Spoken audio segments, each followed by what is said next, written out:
Chapter 2. When I answered the knock at my door the following day, I found a cheery-looking Amy standing there. She had brought breakfast along with her notebook and informed me that we would stay in for a while. She would answer my questions, and then we could go out. I found her taking notes frequently. She looked around my room and noted something, then looked at the open window and made a check mark. I figured it was just part of her job, so I didn't question it. She started the conversation by asking me if I slept well, and then talked about her job. She was Foray's apprentice, but it was also her duty to introduce the newcomers to life on the island. We walked to the window, where 2 chairs were placed next to a table. Amy waited for me to pick up a seat. I sat on the chair with a view of the outside. Again, she wrote something, placed the breakfast basket on the table, and took the other chair. I watched her closely for the first time. She did not appear much older than me and was quite thin, with long brown hair tied up in an intricately designed bun. Various rings lined her fingers. She must love leaves, as every ring had leaves in its design except one, a simple ring with a large, white translucent sphere. But it was no ordinary ring. Inside it, wisps of white swirled around slowly. I wondered what could be in there. It looked magical.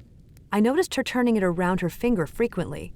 She smiled and asked, "What do you want to start with, answers or breakfast?" I replied quickly, "Answers, please." "Okay. First of all, there are no dinosaurs on the island. We have found some fossils, but never an alive dinosaur." I breathed a sigh of relief, but then felt disappointed. As scary as the dinosaurs were, it would have been incredible to see and live among them. "Relieved and disappointed is how every newcomer feels after hearing this," she laughed. Before I could ask a question, she said, "Every one of us has come to this island just like you did. We heard the warning of a sinking vessel in our dream. Then we woke up to the sound of an Albertosaurus. We found ourselves in a boat and were terrified of a non-existent whirlpool, just like you must have been. Then we found a strange poem in our pocket, a mysterious watch on our wrist, and no memories of our past." She paused. Her words were unbelievable. Every single person had come here in the exact same way as I did. But from where and why? Amy adjusted her big white ring and continued, "We have all wondered about our wings and found that the best they can do is carry us over a short distance. We can't fly high up in the sky. Am I right so far? Has that been your experience?" I nodded, and she put a check mark in her notebook. Once again, I had just opened my mouth to ask my next question, but she answered it without even hearing it. "No one has stopped at the dinosaur island on their way here. We all woke up only after it was too late to go there. We turned our heads back and watched it disappear behind us as the current carried us forward. Tell me, how amazing were the Rocky Mountains?" I remembered the scene in my head and replied, "So amazing, so magnificent." Amy slid her notebook toward me and, with her finger, pointed at the text in her notebook. "So amazing, so magnificent." I read it and looked at her in wonder. How did she know I would say this? She continued with a smile, "I have met many newcomers, and in the beginning, everyone asks the same questions. And when asked about the Rocky Mountains, everyone answers using the exact same words. We don't know why, but everyone answers this question like this." This was so weird. Disappointment weighed on me. With every answer, it was becoming apparent that I was quite ordinary. There was nothing special about me, but it also showed that we were all connected in some way. Unaware of my thoughts, she went on, "Some people believe that the poem is a guide. We are supposed to do things the way they have been told in the poem. They believe it is our mission. But the vast majority believe that it's not like that. There is no mission, and we aren't supposed to walk a predetermined path. After all, the poem is wrong. No vessel has ever sunk. People arrive here, live their lives, grow old, and then die. It is very mysterious that we start with the poem." I looked outside the window and thought about what she had just said. I was not convinced that the poem lacked any deeper meaning. As I looked back at her, she continued, "Over time, we have learned that the best way to live here is by being kind, generous, and accommodating. All of us contribute to this world and, in return, benefit from it. I am an apprentice with Foray, a healer who works with the magical trees. Kratos is a blacksmith. All of us do our part in one way or another. You will be expected to do the same. Every newcomer gets a place on the island. It is their home for as long as they live in peace. We have devised a very fair system to allot land to newcomers. Each next arriver gets the next available plot going away from the village center. After she put another check mark in her notebook, she offered, "Now ask me any questions you want, and I will answer as well as I can. But before that, tell me, have you picked a name for yourself? Many newcomers pick a name right away, while some wait to decide later on." She waited patiently as I processed the information. I wasn't interested in a name. All I wanted was more answers. Where do we come from? Once again, she checked something in the notebook and then gave a short and straightforward answer. "No one knows." Why did we come here? She made yet another check mark in her notebook, raised her shoulders, and shook her head. "We don't know that either." Has anyone ever tried to go back and find out? It bothered me that they did not know these answers. I thought that these were the most straightforward and obvious questions. If they had lived here for so long, why didn't they find out? "Many have tried, but no one has succeeded in going back as much as a single step. The current is too strong to travel against it. But it's not just the water, there's more to it. We cannot even throw a rock back in that direction. There is an invisible barrier that stops anything from going that way. We can move freely on this island, though." I sat back in the chair and rubbed my head, trying to understand everything she had said. It was too much to take in so quickly. "I know it's a head spinner," she added, "but in a little while you will get used to it, and then it won't feel so strange anymore." If we can't go back, how about going forward? Yes, we have tried that as well, and we found that we can go forward. But no one who left has ever come back. The principle stays the same. We can only go in the direction of the current, and it never changes its direction. It never slows down or speeds up. If someone leaves the island, they leave it forever. Therefore, we don't know what lies beyond, or if there is anything there at all. "That is so strange," I exclaimed.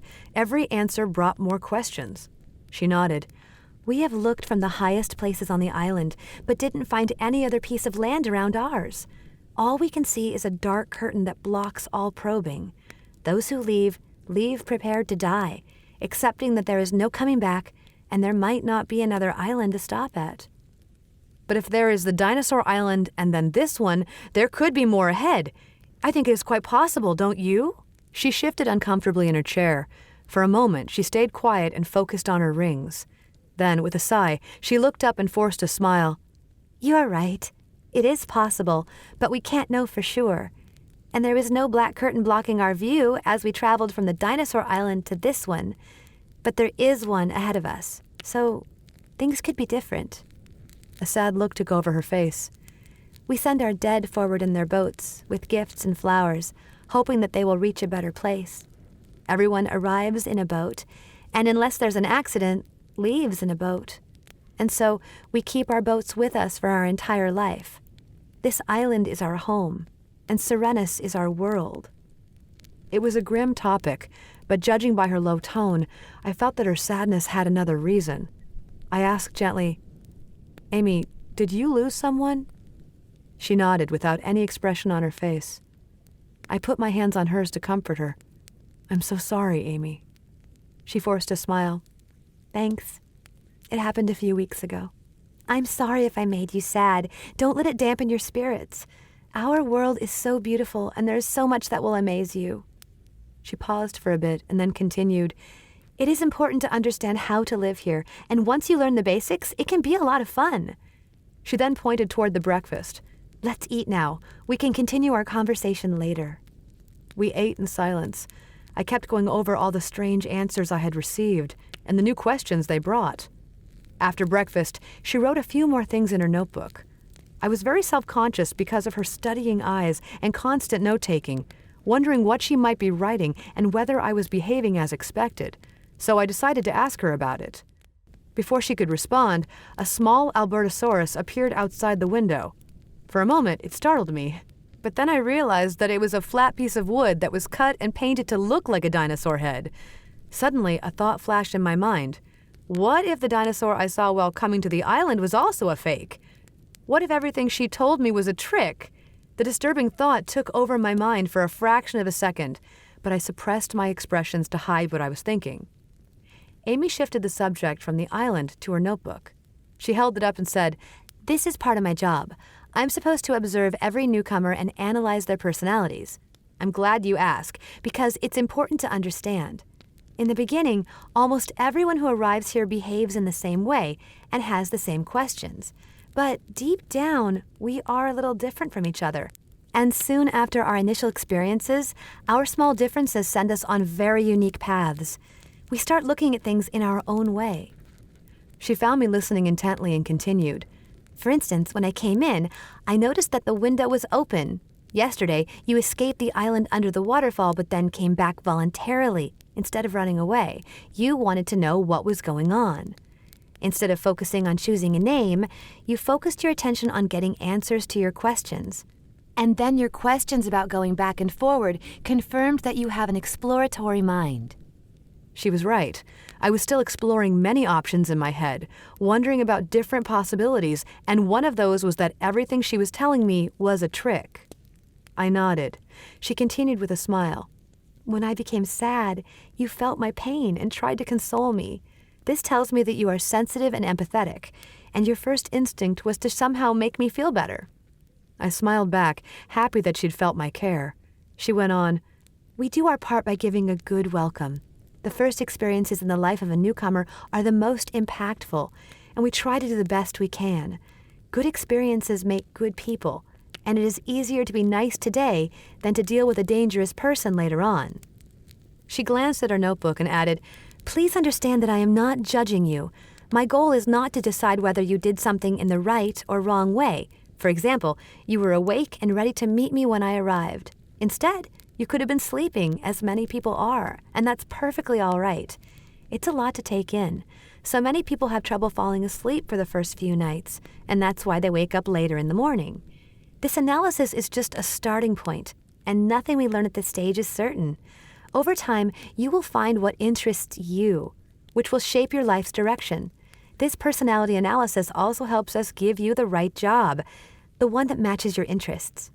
I was very impressed to hear about their arrangement regarding land allotment, providing good experiences, personality assessment, and work assignments. But the presence of an invisible barrier around the island was hard to believe. Then I recalled how guardians had surrounded me upon my arrival. They had threatened me with their spears and put me in prison under the waterfall. Then they tested me to see if I had magic. That was definitely not a good experience. It wasn't friendly or welcoming at all. I asked, "Why was I tested for magic?" Amy responded casually, "Each one of us is different from others, and very rarely, someone arrives with abilities that we cannot explain. Anything that we cannot understand is considered a magical ability, and people with magic need a different starting environment and orientation." "What kind of abilities do people have?" "Faray can work with light. I can too, though I'm still learning to control it better. Another person here can feel what others are feeling." Amy paused as someone knocked at the door. She carried her notebook with her, opened the door, and handed it to someone outside. Then she turned around and asked, "Do you want to ask more questions?" I had received enough information to process. It overwhelmed me. Before I could answer, Amy opened the door just a little, peeked outside, then looked back at me, smiled, and said, "Whenever you have a question, you can come to me. Let's go out now." I was happy to hear that. I wanted to go out and see the world. I got up quickly and followed Amy out the door. The moment I stepped outside, I found the entire village gathered there. Everyone screamed, "Surprise!" followed by many cheers, whistles, and horns. A rhythmic drum beat filled the air. It startled me at first, but I recovered quickly. With wide eyes and a puzzled smile, I watched as they split into two groups, leaving a path in the middle that led to the village center. Amy and I walked toward it as the crowd cheered and danced on both sides. It was hard to contain the excitement that filled my heart with their generous hospitality, and I thanked everyone. A seating area had been set up in front of a makeshift stage. Amy brought me to the front row. Behind us, the Serenus started taking seats. I couldn't believe what was happening. It felt incredible. If I were asked to describe my feelings at the moment, I wouldn't be able to find the words. I understood that they were going above and beyond, trying to give me the best early experiences that I could have. It would only be right to pay it back in as many ways as possible. As I sat down, I asked Amy when they prepared for this. "Yesterday evening and today, when we were chatting inside." The answer came with a big smile. I looked at everyone behind me, thanking them happily with a smile and a nod. The music stopped, and a loud voice from the stage stole my attention. "Welcome, people of Serenus and our newest comer." A massive roar from the crowd followed. Goosebumps of excitement rose on my skin. After the noise receded, the person on the stage continued, "Welcome." He glanced at Amy's notebook and resumed, "Welcome, newcomer. We are delighted to have you. On behalf of the entire village, I welcome you to Serenus, the land of peace. We hope you will live a happy and healthy life." He paused for a moment as the crowd clapped. Then he continued, "And ladies and gentlemen, our drama club is ready to entertain you with their outstanding performance. Please enjoy." Loud cheering and clapping followed his announcement and continued for some time, but then quieted down to a sudden hush as the music started again. Many boys and girls ran onto the stage from one side. They were holding boards with waves painted on them. 2 girls arrived carrying a boat from both ends, rocking it on the waves, with a boy pretending to be sitting in the boat asleep.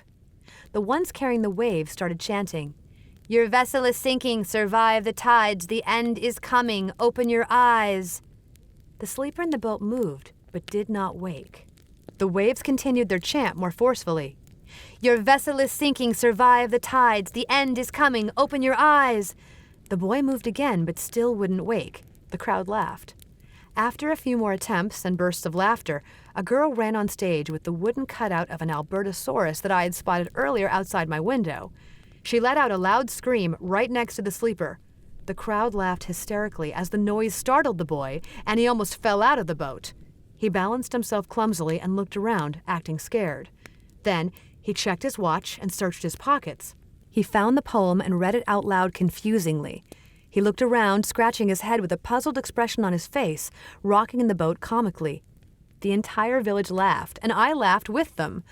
The boy in the boat leaned forward as he spotted something in the distance.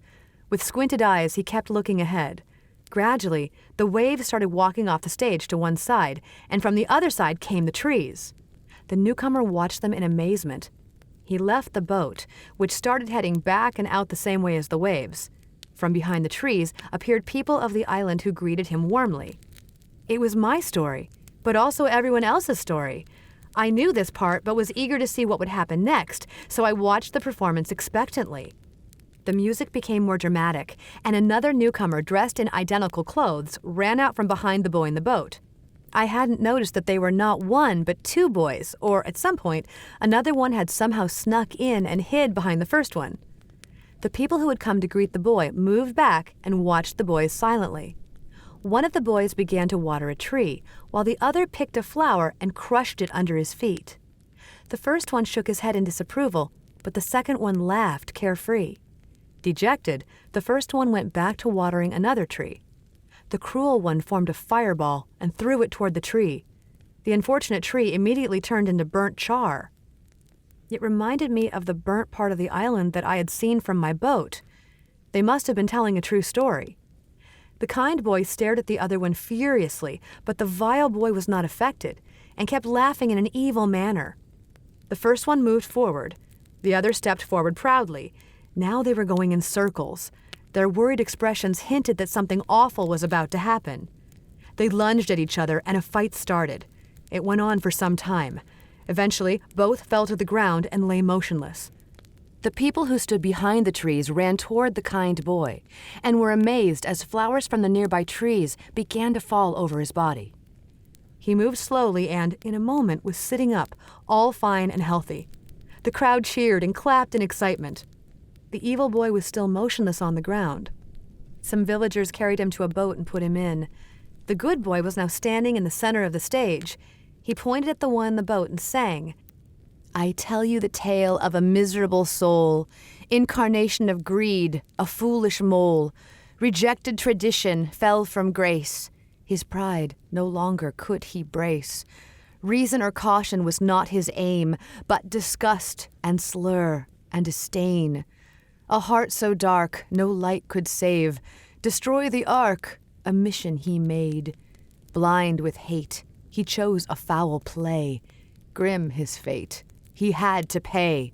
Pride is hexing, slander, and poison. Let this be a warning, reminder, and lesson." The waves carried the boat away. The crowd went ecstatic as it left the stage. All the characters came back for a final bow. I clapped and cheered and appreciated them along with the entire village. The music stopped, and a girl arrived on stage, walking slowly till she stood in the center, looking over the crowd. She spoke in a dramatic, thundering voice. "Mysterious start, and options countless, greedy and proud or caring boundless. Steal and offend or heal and mend. What path you intend, my new friend? The history we witnessed, not worth a repeat. The comer we observed, a person so sweet. A thinking mind, a being so kind, has secrets to find and release our bind. This one is a thinker, fair assessment decrees, like blessed ones who taught us the magic of trees. Still, only a seed and time he will need to unravel the mysteries, a wondrous deed. The mission is noble and riddles to beat. I wish you the best. It's no simple feat." The crowd cheered and whistled as Amy whispered in my ear, "Congratulations, you have been chosen to be a thinker. You should stand up and thank the people." I stood up and looked from one side to the other, bowing my head in respect and appreciation. The crowd responded with claps and whistles. Music started playing again, and a girl named Sanam sang in her mesmerizing voice. People danced to the rhythmic beating of drums, chatting happily. Many of them came over and introduced themselves. The rest of the day passed in introductions and merry laughter. I liked meeting Fabio and Misa the most. Amy said that both of them had been friends since they met. Fabio was thin and tall, with a broad, mischievous smile. His eyes sparkled as he laughed loudly at every small thing. Misa was equally fun, but quite the opposite in appearance, as she was much shorter than Fabio. Framed by her long red curls, her face shone brightly as she talked non-stop. Amy left me with them and went around talking to others.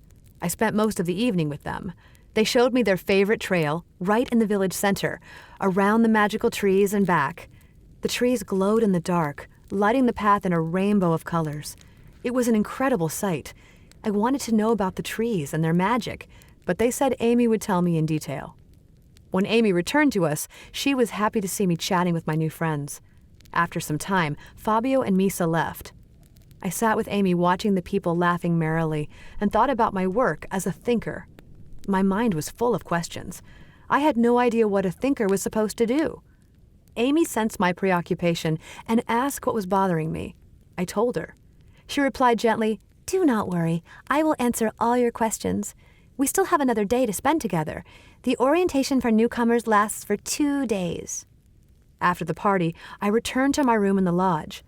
I couldn't wait to wake up in the morning and learn more about this island, but it was pretty difficult to fall asleep. I stayed up late as my mind was busy with excitement, still not fully believing all the wonderful things that had happened during the day.